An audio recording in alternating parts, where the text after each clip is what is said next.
அனைவருக்கும் வணக்கம். தொடர்ந்து ஆதரவளித்தவர் அனைத்து அன்புள்ளங்களுக்கும் மிக்க நன்றி. நேற்று ஐயா ஓபிஎஸ் அவர்கள் ஆலோசனை கூட்டத்தில் மதுரை மாநாடு பற்றி பேசினாங்க.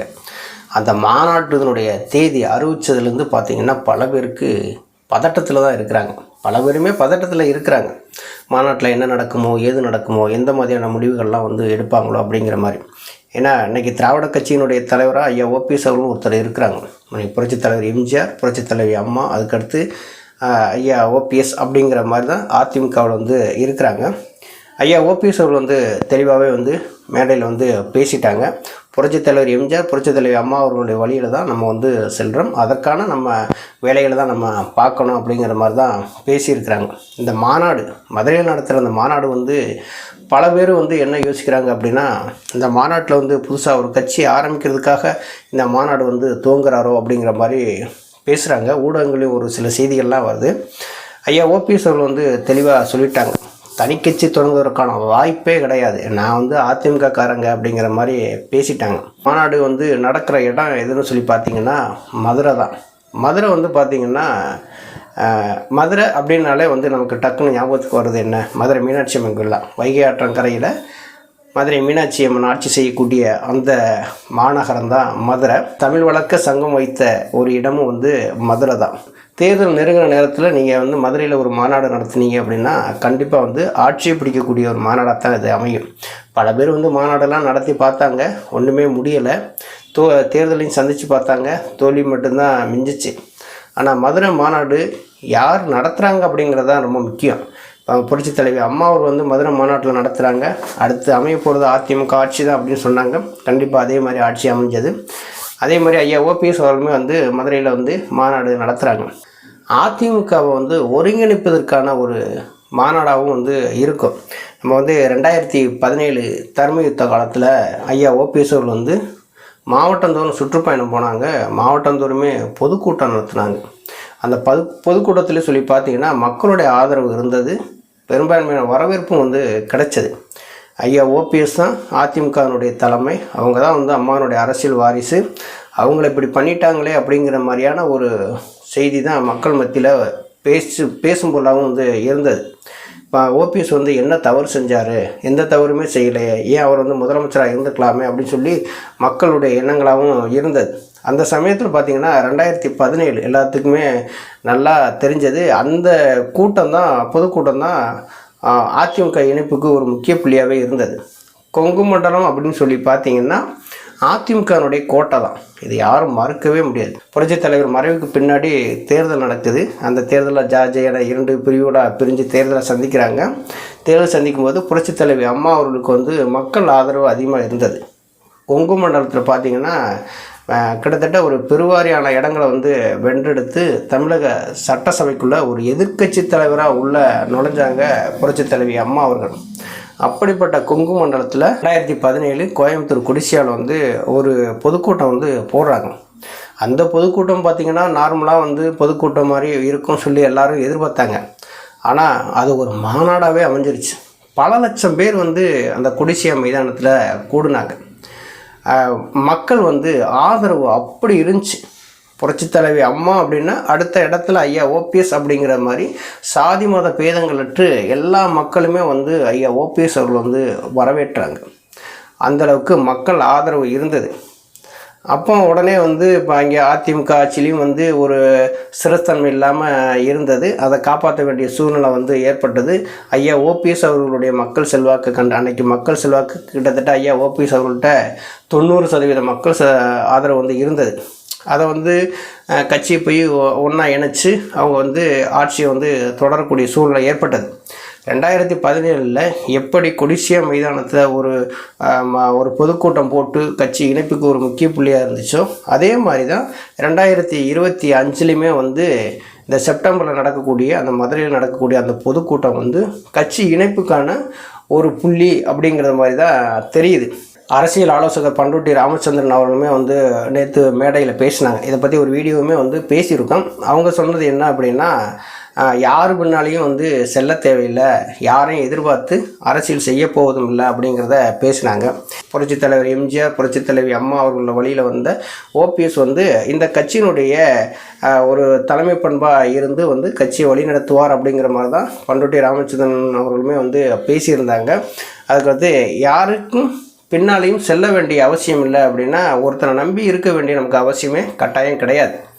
நம்ம வந்து பிஜேபி தான் தஞ்சம் அப்படின்னு சொல்லி இருக்க வேண்டிய அவசியம் கிடையாது. எடப்பாடி பழனிசாமி போய் சேர்ந்தாதான் அப்படின்னு சொல்லி நம்ம வந்து பேச வேண்டிய அவசியம் கிடையாது. அதுக்கு பின்னாடியும் போக வேண்டிய அவசியம் இல்லை அப்படிங்கிறதுல அதில் ஏகப்பட்டது இருக்குது. கூட்டணி சார்பாக இருக்குது, கட்சி இணைப்பு பற்றி இருக்குது, எல்லாத்தையுமே பற்றி பேசுகிற மாதிரி தான் அந்த 2 வரிகள் வந்து இருக்குது. யாரையும் எதிர்பார்த்து அரசியல் செய்ய தேவையில்லை, யார் பின்னாடியும் போக தேவையில்லை அப்படிங்கிற மாதிரி தெளிவாக பேசியிருக்காங்க. புரட்சித் தலைவர் எம்ஜிஆர், புரட்சித் தலைவர் அம்மா அவர்கள் வழியில் வந்த ஓபிஎஸ் வந்து இந்த கட்சியை வந்து கட்டி காப்பார் அப்படிங்கிற மாதிரி தான் பண்ருட்டி ராமச்சந்திரன் அவர்கள் வந்து பேசினாங்க. அதே மாதிரி தான் மதுரை மாநாடுமே சொல்லி பார்த்தீங்கன்னா அரசியலில் மிகப்பெரிய பரபரப்பை ஏற்படுத்தக்கூடிய ஒரு மாநாடாக தான் இருக்கும். எல்லாருமே வந்து ஓபிஎஸ் வந்து அமைதியாக இருக்கார், அவர் களத்திலே இல்லை, அதிமுக, திமுக, தமிழக வெற்றிக் கழகம், நாம் தமிழர் இந்த 4 கட்சி தான் வந்து 4 முனை போட்டி போட போகுது. அதிமுக வந்து பிஜேபியோட கூட்டணி சேர்ந்துருச்சு, இப்போ ஓபிஎஸ் இடம் இல்லை, அமைதியாகிட்டார், விலகிடுவார், இப்படியெல்லாம் பார்த்திங்கன்னா இந்த ஊடகங்களில் வந்து ஒரு சிலர் உட்காந்துக்கிட்டு பிஜேபி வாயாகவும் பேசினாங்க, எடப்பாடி பழனிசாமி அவருடைய வாயாகவும் பேசினாங்க. எல்லாருமே வந்து அவங்களுக்கு தகுந்த மாதிரி வந்து பேசினாங்க. ஆனால் நேற்று உண்மையிலே வந்து அந்த ஒரு ஆலோசனை கூட்டங்கிறத விட இது ஒரு அரசியல் புரட்சி அப்படின்னே வந்து சொல்லலாம். அப்படி தான் நடந்தது. நேற்று ஐயா ஓபிஎஸ் அவர்கள் அந்த மாநாடு அறிவிப்பை வெளியிட்டது.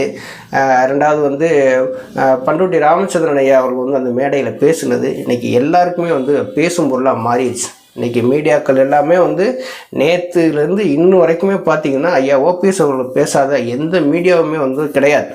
ஒரு சில மீடியாக்கள் தான் என்ன பண்ணிட்டாங்க அப்படின்னா இந்த செய்தியை வந்து மறைச்சிட்டு வேறு திசையை நோக்கி நகர்ந்துருக்கிறாங்க. அதிமுகவில் இருக்கக்கூடிய தொண்டர்களை ஒருங்கிணைக்கக்கூடிய ஒரு மாநாடாக தான் இருக்குது. இந்த மாநாட்டில் வந்து சாதி மத பேதங்கள் கடந்து அனைத்து தரப்பினரும் வந்து கூடக்கூடிய ஒரு மாநாடாக இது வந்து அமையப்போகுது. இந்த மாநாட்டில் வந்து கிட்டத்தட்ட ஒரு பல லட்சம் பேர் வந்து வருவாங்க அப்படின்னு சொல்லி எதிர்பார்த்துருக்காங்க. நேற்று மாநாடுன்னு அறிவித்த உடனே பார்த்திங்கன்னா எல்லார் வாயிலுமே வந்து செப்டம்பர் 4 ஐயா ஓபிஎஸ் அவர்கள் மதுரையில் மாநாடு அப்படிங்கிற ஒரு வார்த்தை அந்த சமூக வலைதளங்கள்லாம் பார்த்திங்கன்னா நேற்று ஐயா பேசின அந்த வார்த்தைகள் எல்லாமே பார்த்திங்கன்னா அப்படியே எல்லாருமே வந்து ஒவ்வொருத்தரும் அவங்களுடைய முகநூல் பதிவுகளில் வந்து போட்டிருந்தாங்க. என்னென்ன சமூக வலைதளங்கள் அவங்க இருந்தாங்களோ அது எல்லாமே வந்து பதிவு பண்ணித்தாங்க. நேற்று வந்து பார்த்திங்கன்னா அது அந்த நான் அதிமுக காரன் அப்படிங்கிற ஒரு ஹேஷ்டாக் கூட வந்து சமூக வலைதளங்களில் ட்ரெண்டிங் பண்ணிகிட்டு இருந்தாங்க. இப்படி மதுரையில் நடக்கக்கூடிய இந்த மாநாடுன்னு சொல்லி பார்த்திங்கன்னா இதில் பல பேர் வந்து கலந்துக்கிறாங்க. இதில் வந்து ஒருத்தரை விட்டுட்டு இந்த மாநாடு நடத்தணும், இன்னொருத்தரை விட்டுட்டு மாநாடு நடத்தணும் அப்படிங்கிறதெல்லாம் கிடையாது. எல்லாருமே வந்து கலந்துக்கிறாங்க. இந்த மாநாட்டில் ஒரு முக்கியமான முடிவுகளை எடுக்க போகிறாங்க. ஐயா ஓபிஎஸ் அவர்கள் வந்து எழுச்சி உரை ஆட்ட போகிறாங்க அப்படிங்கிறது நல்லா தெரியுது. இப்போ ஐயா ஓபிஎஸ் அவர்கள் வந்து அதில் வந்து கட்சியினுடைய கொள்கை கோட்பாடுகளை வந்து மக்களுக்கு வந்து வெளிப்படுத்த போகிறாரு. என்ன லட்சியங்களுக்காக நம்ம வந்து இருக்க போகிறோம் அப்படிங்கிறதை வெளிப்படுத்த போகிறாரு.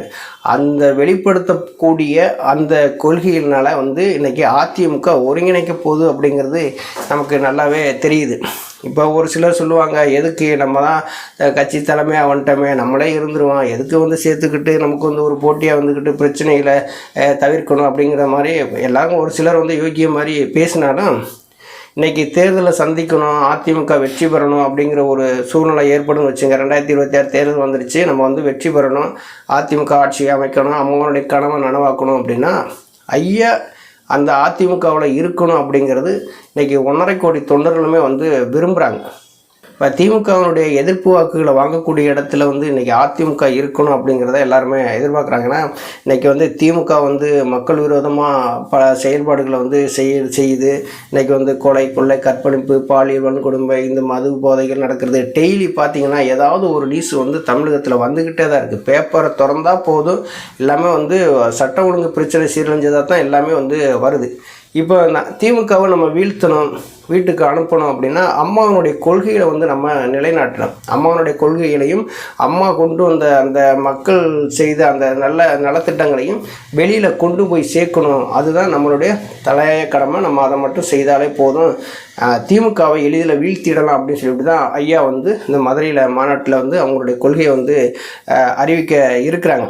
2017 எப்படி கோயம்புத்தூரில் கொடிசியாவில் நடந்த மாநாடு கட்சி இணைப்புக்கு ஒரு காரணமாக இருந்துச்சோ அதே மாதிரி தான் இன்றைக்கி மதுரையில் செப்டம்பர் 4 நடக்கக்கூடிய மாநாடும் வந்து கட்சி இணைப்புக்கு ஒரு முக்கிய காரணமாக வந்து இருக்கும். இந்த மதுரை மாநாடு முடிஞ்ச உடனே வந்து அதிமுக ஒருங்கிணைப்பதற்கான வாய்ப்புகள் வந்து 100% இருக்குது. திமுகவை வீட்டுக்கு அனுப்பிட்டு அம்மாவினுடைய கனவு நனவாக்கி 2026 அம்மாவினுடைய ஆட்சியை அதிமுக வந்து அமைக்க போகுது. மக்கள் பிரச்சனைகளை முன்னின்று தோளோடு தோள் கொடுத்து ஐயா ஓபிஎஸ் அவர்கள் களத்தில் நிற்க போகிறாங்க. நன்றி, வணக்கம்.